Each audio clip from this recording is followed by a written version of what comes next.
If you're not stubborn, you'll give up on experiments too soon. And if you're not flexible, you'll pound your head against a wall. And you won't see a different solution to a problem you're trying to solve.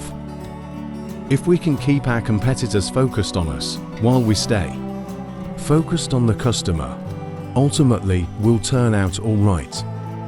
I wanted a woman who could get me out of a third world prison, short to hang out with people who aren't resourceful.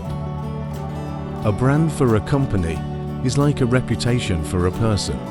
You earn reputation by trying to do hard things well. We see our customers as invited guests to a party, and we are the hosts.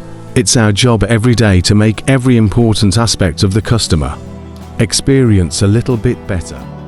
In the old world, you devoted 30% of your time to building a great service and 70% of your time to shouting about it.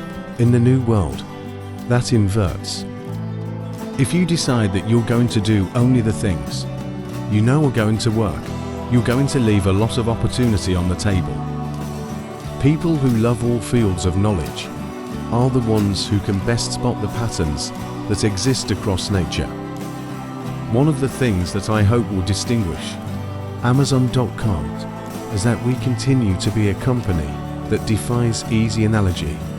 This requires a lot of innovation, and innovation requires a lot of random walk. Finally, we hope you found this video very informative. Stay connected with us for more content.